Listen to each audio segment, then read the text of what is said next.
So, yeah, man, you're a UFC veteran, Ultimate Fighter veteran, Kurt the Hurt Holobaugh. This is a new show. We're called Never Made Weight.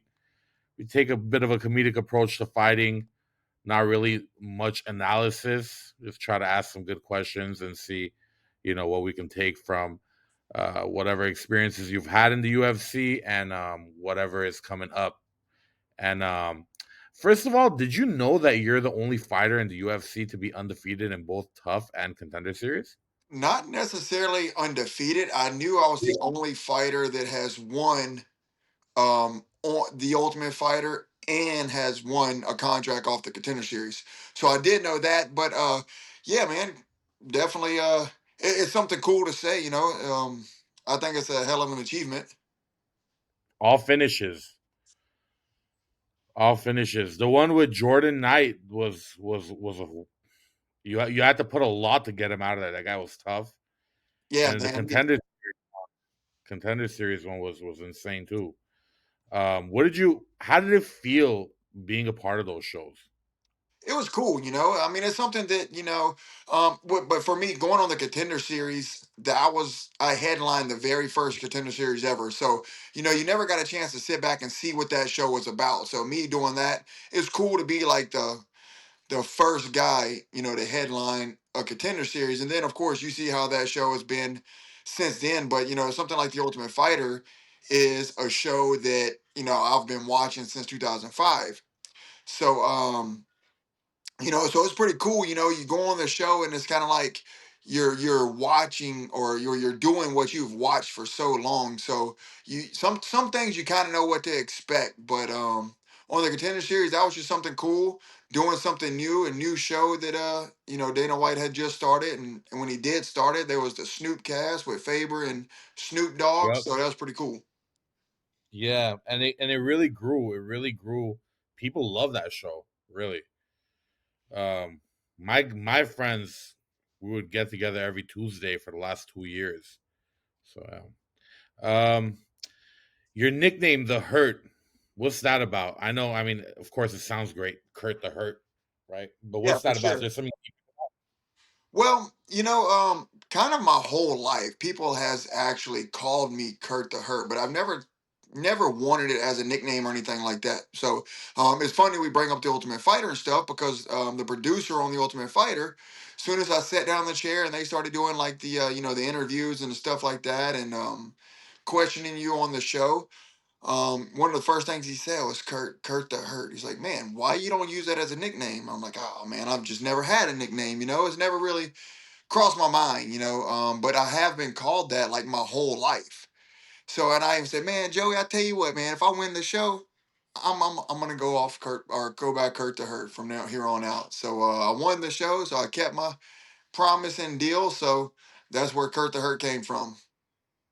It was destiny, wasn't it? You were just that guy, huh? I guess, man. Yeah, if somebody like a producer on the Ultimate Fighter is going to give you a nickname, I'm going to take it, and yeah, have fun with it. Yeah, it's a sick one. So you're a real veteran. I've seen you. I've honestly seen you a long time. I've been watching since '07. So, um, how has your relationship with fighting changed over the years? It's kind of like an up and down thing. Sometimes you might get a little bored with it. Sometimes it might get a little rough and hard. Especially whenever you are at the highest of the high in the UFC, and then something happens, maybe you lose some fights and you get released and have to go back on the local circuit. And if sometimes it feels like you're starting over. But in order to keep going, man, you really have to love this sport. And I feel like this is something that I've loved since day one, and I love this sport. And sometimes you got to tell yourself, it's not about fighting in the UFC. It's not about making the money. It's about the love for the sport and the love of fighting. So a lot of times I had went back to that, and I asked myself, why do I fight? And it's because that's what I love to do. That's the whole reason that I had opened two gyms and started training fighters and train nonstop, So, and then, yeah, going back to the UFC, man, I even still tell myself, I'm here because I love to fight and this is what I love to do. Yeah, and you mentioned, I've seen in an interview in the past, you mentioned you don't know you don't know how good it feels to win the Ultimate Fighter. And you were talking about how you actually watched that show for a long time, just how you mentioned it just now. But me too. I've always watched the Ultimate Fighter, and for someone that's so passionate in fighting, I'm sure winning the Ultimate Fighter is like a totally highlight for your life.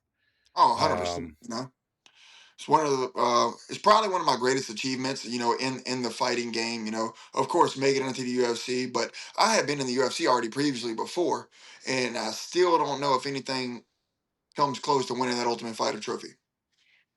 yeah, yeah, especially like the three fights, the three finishes, and especially it was the McGregor and Chandler, uh, series. It was just a very fun season. Honestly, I had a good time watching that. In your um, in your 15 years of your pro career, over the span of 34 fights, including the Contender Series and Tough, which was the toughest opponent you faced and why?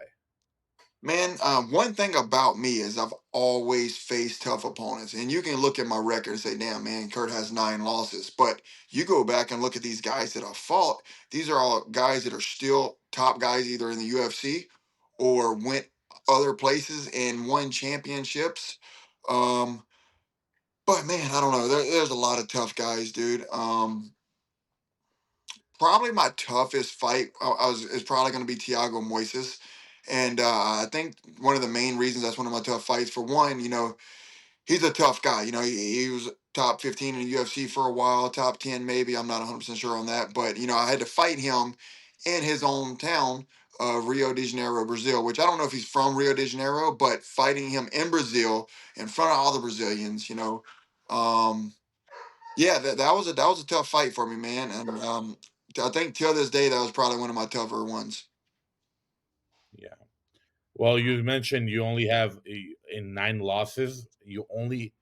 I noticed you only have been finished twice, and as far as your wins go, almost 90% you finished the wins. So yeah, totally. Like that's you're a fun fighter as far as the fans are concerned for sure. Yeah, man. You know, I'm always looking to get the job done. And yeah, even in my two defeats that were by finish, you know, one was to Ione Barcelos, who's about to fight Cody Garbrandt, a former champion, and Ione just knocked off what's his name, the top guy that's up and coming. Um, Peyton Talbot. You know, so he's still climbing. He just beat Peyton Talbot, and he's about to fight Cody Garbrandt, a former champion. And I fought Ione at 145 pounds, and I'm pretty sure it was 1-1 going into the third, man. And I just got a little too relaxed, thinking he couldn't hurt me because I ate all his shots earlier in the fight, man, and he rocked me, and Herb Dean jumped in. Maybe I think it was a little early. I think if Ione would have tried to jump on top to finish me instead of jumping over me and Herb Dean waving off. But you know, that was one. And then Shane Burgos, I dropped him in Madison Square Garden, and I was going for the kill and got armbarred. So that's my only two finishes, man. I hold my head high still, and Yeah, I know I'm always trying to win the fight by any means necessary. you definitely have a very impressive resume. You mentioned earlier you felt like his shots couldn't hurt you, and that was a mistake. Do you feel like a lot of fighters make that mistake? Yeah, man. Because sometimes you get out there and you know the your adrenaline's going, and you get to fighting, man. Like I'll tell you this. I don't remember any punch hurting me in my last fight, like at all. Maybe some kicks hurt a little bit, but I don't feel like any punch hurt me, rocked me, nothing. And of course, I know I got hit, but and I Yeah. think that was the thing, you know. But I didn't really get relaxed in that fight like I did with Ione. Um, so and yeah, I just think that early in that fight, like we were throwing leather back and forth, man, and I don't think that I got hurt with anything that or hit with anything that hurt. So I felt like I tried to get in his face too much and paid for it, you know, because he hit me with about 5 straight right hands that really it did definitely rock me. You got Jordan Levitt May 31st. What are you doing to prepare mentally leading up to the fight? And how has the weight cut been treating you? Man, I'm just prepared for him to try to hug me. He's going to come out and try to hug me in the first 10 to 15 seconds, I believe. So of course, I mean, you know, I'm working wrestling nonstop right now and cage work nonstop. Of course, always training jujitsu, and I think this is going to be a fun jujitsu match, right? I'm hoping, hopefully, I can keep it on the feet, or maybe take him down, and be on top and get a submission or a ground and pound knockout or something like that. But yeah, so I'm in the gym every day training wrestling, boxing, kickboxing, jujitsu, a little bit of everything, cage wrestling, and I've never really had a problem with weight cut. I feel like my body is just kind of used to it. It knows when it's go time. It knows when I'm training because I feel like I always do the right things to cut weight. I don't not diet or anything like that, and then try to cut 25 pounds the day of or the week that I have the fight. I start a good diet. I try to slim down a little bit. I try to lose some weight, without losing muscle or anything like that. And come fight week, Well, I'm normally right where I'm at and get it cut. a lot of fighters say the weight cut is the hardest part of the fight. So that's interesting that for you it's easy, that you have seems like you have an advantage in that end. For sure. Now, and I might not be the biggest lightweight. I'm probably not cutting the most weight at lightweight, but normally, um, I mean, but I can get up pretty heavy, man. I can get up to 190 pounds. And before I got the call for my last fight, that's where I was at. I was 190 pounds. For this fight, though, I've been in the gym even when I got the phone call to fight Jordan Levitt, and I think I stepped on the scale that day when I was on the phone with my manager to check my weight, and I was like 175. So that's 20 pounds off. So I'm like, man, you know what? I'm taking this fight on about a month's notice. 20 pounds. I'm gonna start dieting right now, and I don't think it'll be much to get off. So, because I used to fight at 145 pounds, and those weight cuts was a little rough. Those wasn't very easy, but um, I pretty much, I mean, I've been doing this for so long. I pretty much got this stuff down to a science, and the UFC does everything they can to help you. And being that this fight is in Vegas, we got the Performance Institution, they got the sauna. Also, once you get there, the UFC gives you a sauna. They got the nutritionist there to help you. They're making your food, so Wow. they make this very easy for you. Wow. Wow. That sounds great. I'm sure it's still not easy, but that sounds great. That's definitely the correct setting. Yeah, nothing's easy about the sport, but the UFC, they try to do everything they can to make it easy. So you're a black belt in jiu-jitsu, you own two gyms, you're like already like top of the top level. How much does in fight coaching from the corner matter to you in a way like when Jordan Levitt you said he's gonna hug you a lot, right? Mhm. For your coach to be shouting, "Hey, do this, hook the arm." How much does that matter to you at the level you're at, or does it even matter? It definitely matters, man. To have good coaching in the corner definitely matters because it's like sitting back watching a fight on TV and you're like, oh man, he should have done this or he should have done that. Sometimes, and if you're an experienced coach or an experienced fighter, you can see a lot of things. You might see things that, I'm in there and I'm mixing it up. So I'm in the action. I might not see some of the things that my coaches outside see. My coaches outside might see something that he's doing before I do. And they're going to call that out, or maybe things are going very, very fast in there, and you got your coach stepping you through, telling you what to do, and it definitely helps. So it's Yeah, definitely good to have some good coaches and listen to them. we've seen it. We've seen it as fans mid fight or in the between the corners. Coach gives a piece of technical advice. The whole fight changes from there. What's the walkout song? So man, I've always been kind of back and forth with walkout songs throughout my career, but a walkout song that I've been using the most for the last couple years is "Take It Outside" by Brantley Gilbert, and I was thinking about changing it up for the next fight. But I'm like, screw it, man. I'm not worried about a walkout song. This is my walkout song. I've been winning to it. I walked out to the last fight also, but I also still think I won that fight. But so yeah, man, take it outside because I'm ready to fight. There you go. There you go. Can't wait to watch that. We take a little bit of a comedic approach sometimes in this podcast. We want to ask some questions, imaginative questions, hypotheticals, that other people are not going to ask. But this one, I know, it's been a trend throughout the social media about the gorilla. So we asked Billy Quarantillo the same question. How many Kurt Holobaugh would it take to beat a gorilla? And what's the game plan? And the setting is the Roman Coliseum. So, man, gorillas are freaky, strong, superhuman strength. But I would think, realistically, give me at least 10, man, because we gotta get to his back and get we gotta get a choke in. If we can get to the back and get a choke in, I need two on one leg, two on the other leg, two in the front, two behind, trying to get a choke. So I'm gonna say 10. That makes sense. That makes sense. 10 is Billy's answer was 20. Um, I feel like as far as UFC, because regular people they're gonna hesitate.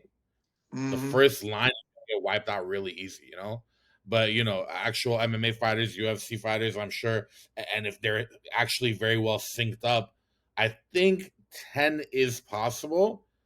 But then again, we don't know because we don't have any analysis to go off of. We've never seen that.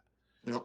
So yeah, I just think, man, I gotta get a bunch of them on the legs, get a bunch of me on the legs for the takedown, man, and try to get a choke. That's all you gotta do is put them to sleep. the muscles around the neck, I feel like will be so strong. You know what I mean? But For yeah, I sure. mean, uh, do you think you can break a gorilla's leg with a few people on the leg with the leg lock and stuff? Break a leg, oh, man, I don't know. I mean, it's hard to freaking, you know, break a human's leg, and I can imagine how strong a gorilla's leg is. So I don't know if we can break the leg. I think the key to beating the gorilla is choking them. Trying to get to the back, cut the blood off, man, squeeze. Um, as far as breaking arm, I think he's going to be too strong. Got it. Got it. Got it. Wow. Well, thank you for that. I appreciate that. We really appreciate you even answering to us because we're very new. This is like the second recording we've recorded, but we really appreciate that, and we appreciate your time. I know it went a little bit over than what we asked of you. Ain't no worry. Is there anything you want to leave us with? Not just appreciate you for having me on. I always enjoy doing these interviews, man. I'm never too big to do any kind of interviews like this. And yeah, man, just stay tuned next week. ESPN, man. I'm gonna do everything in my power to get this debut. So I'm ready to fight. Can't wait to see it. Once again, Kurt the Hurt Holobaugh, I appreciate you, and good luck on 31st. I Can't wait appreciate to it. see it. Thank you so much. Appreciate you. Thank you.